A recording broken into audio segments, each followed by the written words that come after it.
నమస్తే, నేను Roja. Welcome to special drive. సార్వత్రిక ఎన్నికల్లో హ్యాట్రిక్ విజయాన్ని నమోదు చేసి దేశంలో అప్రతిహతంగా దూసుకుపోతున్న భారతీయ జనతా పార్టీ ఇప్పుడు మరొక కీలక మలుపులోకి ప్రవేశిస్తోంది. పార్టీకి కొత్త జాతీయ అధ్యక్షుడి ఎంపిక దగ్గరకొచ్చిన వేళ దక్షిణాది నేతకే బాధ్యత ఇవ్వాలనేటువంటి సంకేతాలు బయటకొస్తున్నాయి. అసలు అధికారం తిరిగి వస్తుందో రాదో అన్న పరిస్థితి నుంచి 2 సార్లు సొంతంగా ఎంపీ సీట్లను గెలుచుకుని అధికారాన్ని దక్కించుకుంది. మూడోసారి ఎవ్వరికీ సాధ్యం కాదు అనుకున్న తరుణంలో కూటమితో కలిసి హ్యాట్రిక్ విజయాలను అందుకుంది. తర్వాత అసెంబ్లీ ఎన్నికల్లో వరుస విజయాలతో దేశంలోనే ఎవ్వరికీ సాధ్యం కాని రీతిలో ఆ పార్టీ దూసుకుపోతోంది. అయితే అలాంటి పార్టీకి బీజేపీ చీఫ్ గా ఎవరిని ఎన్నుకోవాలన్న దానిపై పార్టీ వెనక ముందు ఆలోచిస్తోంది.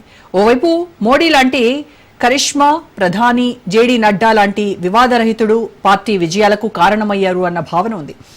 అదే సమయంలో ఈసారి కూడా పార్టీకి చీఫ్ గా ప్రధాని నరేంద్ర మోడీకి తల్లో నాలుకలా ఉండే వ్యక్తిని నియమించాలని అటు ఆర్ఎస్ఎస్ ముఖ్యులు, ఇటు బీజేపీ పెద్దలు భావిస్తున్నారు. బీజేపీ చీఫ్ గా ఎప్పుడూ ఉత్తరాది నేతలే ఉంటున్నారన్న భావనను ఈసారి పక్కన పెట్టేసేయాలని ఆ పార్టీ భావిస్తోంది. అందుకే బీజేపీ చీఫ్ ను దక్షిణాది వ్యక్తిని నియమించేటువంటి అవకాశం కనిపిస్తోంది. అయితే మహిళకు అవకాశం లభిస్తుందా, లేదంటే మరోసారి పురుషుడే బీజేపీ చీఫ్ గా ఎలివేట్ అవుతారా అన్నది తేలాల్సి ఉంది. అయితే ఢిల్లీ నుంచి అందుతున్న సమాచారం మేరకు ఈసారి బీజేపీ చీఫ్ ఎవ్వరి ఊహకు అందని వ్యక్తి ఉంటారని మాత్రం తెలుస్తోంది.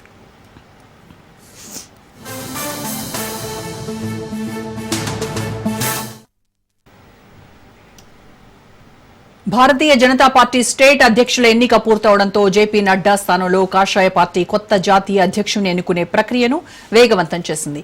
గతేడాది అంతర్గత ఎన్నికలు ప్రారంభమైనప్పటి నుంచి పార్టీ 10 కొత్త రాష్ట్రాల అధ్యక్షులను ఎన్నుకుంది. 28 రాష్ట్రాలు, కేంద్రపాలిత ప్రాంతాలకు ఎన్నికలు నిర్వహించింది.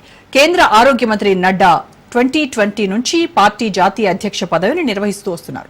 ఆయన పదవీకాలం 2023లో ముగిసింది. కానీ బీజేపీ దానిని 2024 వరకు పొడిగించింది. ఇలా చేయడం ద్వారా నడ్డా లోక్సభ ఎన్నికల సమయంలో పార్టీని ముందుకు నడిపించారు. ఉత్తరప్రదేశ్, గుజరాత్, కర్ణాటక, ఢిల్లీ, హర్యానా వంటి కీలక రాష్ట్రాల్లో ఎన్నికల్లో పార్టీ విజయం సాధించింది. బీజేపీ కొత్త అధ్యక్షుడి గురించి సస్పెన్స్ పెరుగుతున్న కొద్దీ పార్టీ అత్యున్నత పదవికి మహిళా నాయకురాల్ని ఎంపిక చేయొచ్చు అనేటువంటి ప్రచారం జరుగుతోంది. ఈ పదవికి కేంద్ర ఆర్థిక మంత్రి నిర్మలా సీతారామన్ టాప్ కంటెండర్ గా నిలిచారు. దక్షిణాదికి చెందిన మరికొందరి పేర్లు కూడా పరిశీలనలో ఉన్నట్టు తెలుస్తోంది.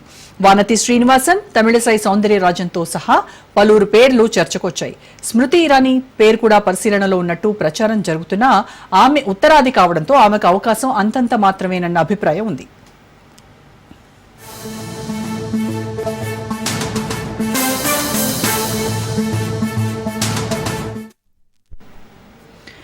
కేంద్ర ఆర్థిక మంత్రి నిర్మలా సీతారామన్ కొద్ది రోజుల క్రితం పార్టీ ప్రధాన కార్యాలయంలో బీజేపీ అధ్యక్షుడు జేపీ నడ్డా, పార్టీ ప్రధాన కార్యదర్శి బిఎల్ సంతోష్లను కలిశారు.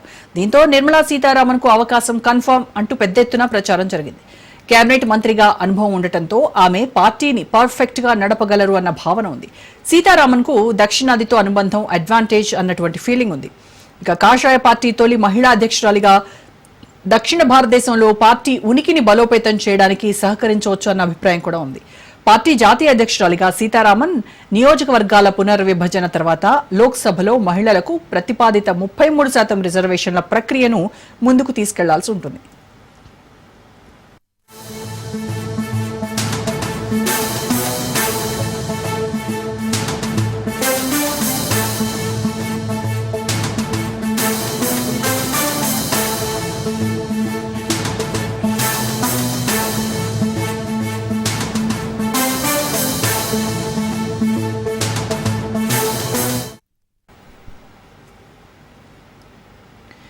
నిర్మలా సీతారామన్ ప్రస్తుతం రాజ్యసభ సభ్యురాలుగా ఉన్నారు. ఆమె ఎప్పుడూ ఎన్నికల్లో గెలవలేదు.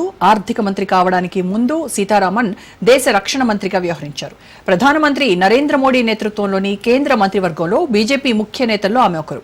ఇక శ్రీనివాసన్ తమిళనాడుకు చెందిన న్యాయవాది. తమిళనాడుకు చెందిన వానతి శ్రీనివాసన్ ప్రస్తుతం బీజేపీ మహిళా మోర్చా జాతీయ అధ్యక్షురాలుగా ఉన్నారు. ఆమె 1993 నుంచి పార్టీలో ఉన్నారు. 2022లో బీజేపీ కేంద్ర ఎన్నికల కమిటీ సభ్యురాలిగా ఎన్నికయ్యారు. 2021లో ఆమె కోయంబత్తూర్ సౌత్ అసెంబ్లీ స్థానం నుంచి మక్కల్ నీధి మయ్యం వ్యవస్థాపకుడు నటుడు కమల్ హాసన్ ను ఓడించారు. వృత్తిపరంగా న్యాయవాది అయిన వానతి బీజేపీలో రాష్ట్ర కార్యదర్శి, ప్రధాన కార్యదర్శి, తమిళనాడు పార్టీ యూనిట్ ఉపాధ్యక్షుడితో సహా అనేక పదవులను నిర్వహించారు. ఇక తెలంగాణ మాజీ governor, Tamil Nadu senior politician Tamilisai Soundararajan కూడా రేస్లో ఉన్నట్టు తెలుస్తోంది.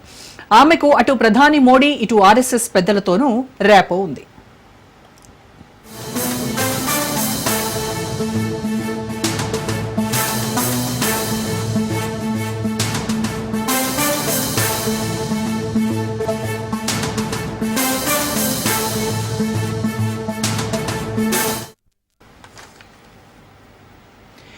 ఇటీవల సంవత్సరాల్లో మహిళా ఓటర్లను ప్రభావితం చేయడంలో బీజేపీ విజయం సాధిస్తోంది. హర్యానా, మహారాష్ట్ర, ఢిల్లీలో బీజేపీ విజయాల్లో మహిళా ఓటర్లు ముఖ్యమైన పాత్ర పోషించారు.